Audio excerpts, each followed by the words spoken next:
Hello, welcome. This is Blockchain Bloom, the blockchain educator. I'm Attila Pink, and in today's video, I'm going to talk about that yesterday Solana and Arbitrum was actually offline, and also Ethereum had an attack, but that one was unsuccessful. So crazy things are happening here. Let's discuss the details. The second news is all about that Singapore's largest bank, DBS, sees rapid growth in crypto business, robust demand for investors.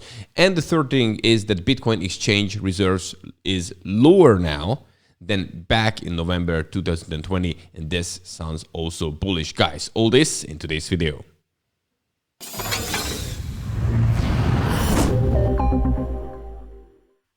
If you would like to get the fresh cryptocurrency and blockchain news every weekday, the only thing you have to do is subscribe to this YouTube channel, Blockchain Bloom. You know, hit the subscribe button, bell button, and all. That's the only thing you have to do, and then you're getting the notifications as soon as a new video is out. And I'm putting these videos here on YouTube every weekday to keep you up to date. And if you like this content, smash the like button. Check out the links under this video, many useful ones you can save money with, and also a free course, how to start to invest in Bitcoin and other cryptocurrencies.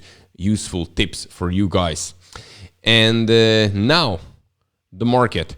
Well, today looks much better basically because Bitcoin is $47,194, which is a 2.5% increase in the last 24 hours. Ethereum around 3,400.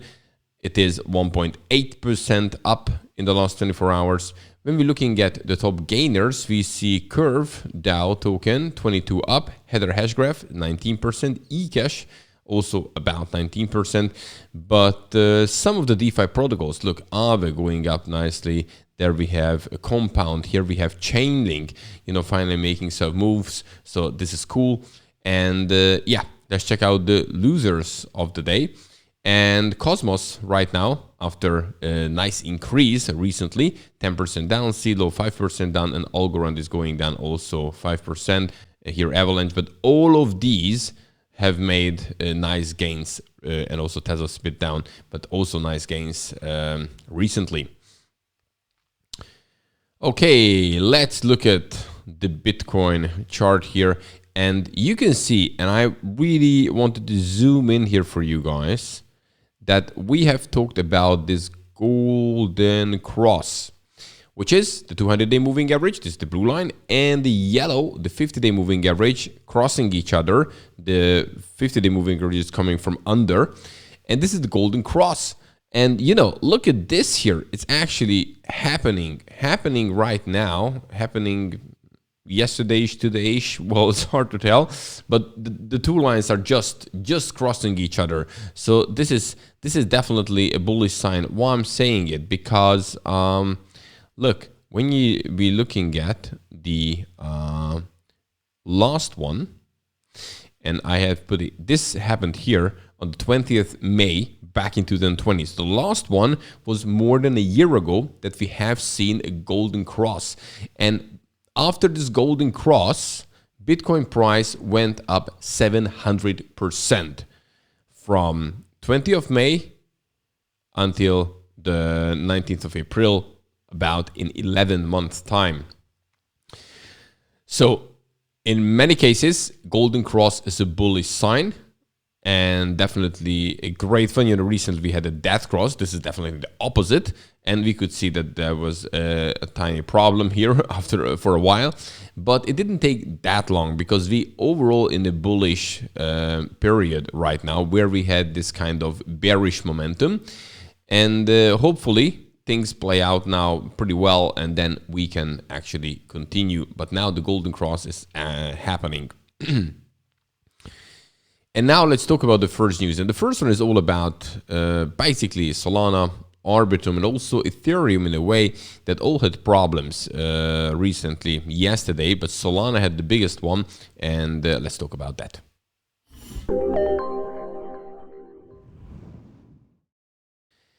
I think it's very important to point out when we're talking about Solana that Solana's mainnet, it's in the beta version. Like on the other hand, Ethereum is already functioning fully. And yes, we could see Solana price increasing dramatically recently in the last last 2 months.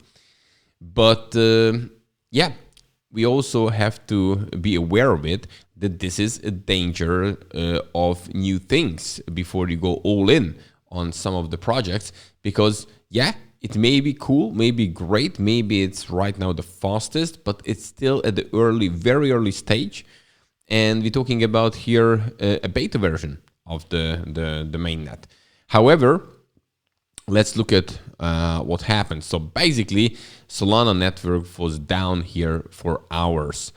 And yeah, so pointed out, we need some more experience with Solana. And the speed what Solana provide, it's on the one hand amazing, because definitely it's much faster than any other blockchains right now. But on the other hand, it has some disadvantages.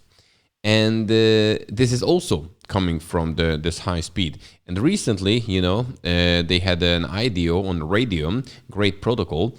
And because of the cheapness and because it's fast and cheap, many people like to use bots for this IDOs. The reason is because they can very easily, quickly then get many of these coins.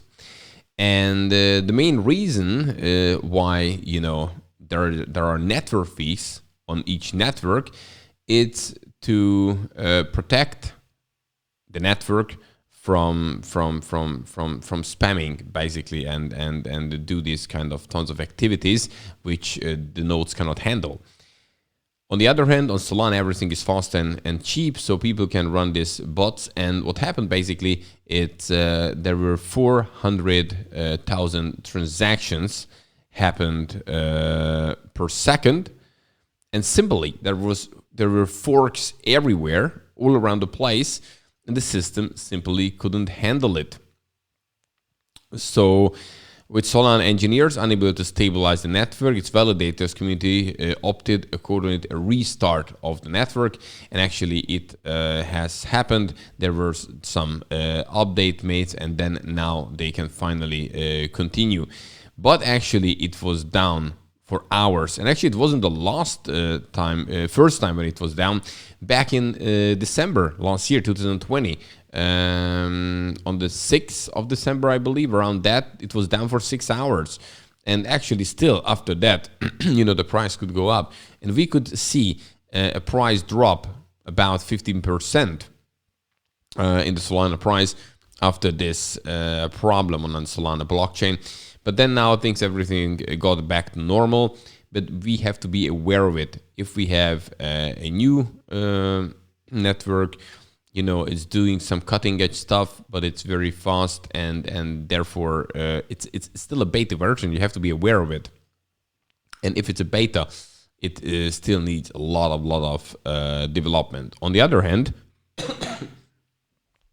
Solana wasn't the only high-profile crypto network to have suffered downtime yesterday. With Ethereum layer 2 rollup network, Arbitrum 1 reporting its sequencer had gone offline for roughly 45 minutes, so not that bad as Solana. And while Arbitrum 1 emphasized that users' funds were never at risk, new transaction could not be submitted during the period. Off-chain Labs, the team building Arbitrum 1, also highlighted that its network is still in the beta, so also in the beta, and warned that further outages are possible in these early days. It goes for Arbitrum 1, it goes to Solana. This is a fact, and you have to be aware of it. And Ethereum, by the way, only a small number of Nethermind nodes were tricked into switching to the invalid chain, with all other clients having rejected long sidechain as invalid. All affected nodes have since reorganized back to the correct chain. So basically, there was also a problem on Ethereum. However, Ethereum hasn't stopped functioning, and everything was sorted out even with this kind of problem. And this is actually the key, that now everybody is saying, well, okay, Ethereum is very expensive, which is true. And also now, okay, let's move on to other opportunities, other solutions. And then with something like this happening, then maybe many people think, oh, I do go back to Ethereum because that looks actually stronger and safer. It is expensive, but at least it's functioning well. Yeah, this is something that you have to keep in mind. Definitely, there is always development out there. There are always newcomers, and we'll see how long Ethereum can keep this very, very strong position, what it is having right now among other networks, because Ethereum is here for a while, and the majority of the DeFi projects operating on Ethereum. Yeah, I can go on forever. But it's important to keep in mind that there are these new guys in the block, but yeah, it's beta and it's need more testing. Right. Second thing I want to talk about is Singapore's largest bank, DBS, sees rapid growth in crypto. So let's talk about that.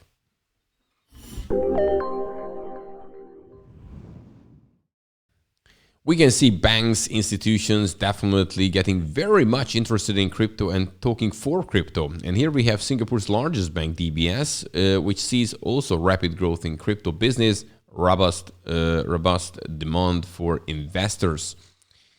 And the executive added that the bank expects the number of members trading on its crypto exchange platform double by end of December and grow 20-30% annually in the next 3 years. So think about it. They can double by December and also then continuously keep growing. So the bank launched its crypto trading platform, DBS Digital Exchange, in December as a member-only browse. It currently offers trading services between fiat currencies. Here you can see the 4 fiat currencies and 4 cryptocurrencies, also Bitcoin, Bitcoin Cash, Ether, and XRP. And they can see a huge demand from their users, from the clients, and obviously from the investor side. And therefore, they will definitely act on it. And this means they also improving their crypto, how to put it, area. It's under development. And if the big guys, this is Singapore's largest bank, basically saying that, many other banks will see the same and agree with it, around the world in many, many countries. And if this is happening, and there we have seen that they're here, the customers, the number will, well, not the customers, but at least the members who are trading on them will double. And then this has a significant 20-30% growth annually for the next couple of years. Well, and this happening in many, many banks, guess what? What happens to crypto? So it's definitely all eyes on crypto, in my opinion. Okay, third thing is that Bitcoin exchanges reserve is right now lower than it was back in November 2020. Another bullish sign when we're talking about Bitcoin, that the amount of Bitcoin, what we can see on exchanges, it's dropping, which means people are accumulating, investors, you name it, and definitely not want to sell their Bitcoin. And there is less and less Bitcoin on exchanges. And it's definitely, according to this article, it's less than it was in November 2020. And this is also, I think, in my opinion, definitely very bullish. Bitcoin exchanges reserves are getting to the very low levels. That's a signal where it got more and more holders. Also, Michael van der Poop noted here. And it's also happening to Ethereum. So when you're looking on-chain data, then you can see it's a continuous drop on exchanges. Of course, there is one part Ethereum is staked, but also people keeping Ethereum because they believe that Ethereum can be something which worth to keep for longer time. And Bitcoin, just think about it. There will be 21 million available. Now about 18.7 million is out there. Many millions, couple of millions lost, maybe 10, 12 million. What, you can see addresses are holding, like in cold storages, so they're not even moving. So we have about 4 or 5 million Bitcoin, which is circulating. And when more and more institutions, more and more investors are getting interested, and for them to buying Bitcoin at this price, it's also a good thing. Just yesterday, news is, Michael Saylor with MicroStrategy again bought a big amount of Bitcoin at average price $48,000 US, roughly, which shows that they don't care. They bought, MicroStrategy bought Bitcoin back in last year in September, August, around 10,000. And they bought in autumn, and they bought already in this year, and they bought again, and they probably keep buying because they are a believer of Bitcoin. And they also think that if Bitcoin now is 46K, 47, yeah. So if it's 100 or in a couple of years, 200, 500,000, then this is still a very, very cheap price to accumulate and just collect Bitcoin. And this is the trend, what we can see right now. And this trend hasn't actually stopped. Even now that the price is a little bit going sideways, this is still going on. Guys, that's it for today. Well, smash the like button if you like this kind of content, and also subscribe to this YouTube channel, Blockchain Bloom, if you would like to get these fresh cryptocurrency and blockchain news every weekday. Subscribe, bell button. Oh, that's the only thing you have to do. See you tomorrow. Have a good one. Bye-bye.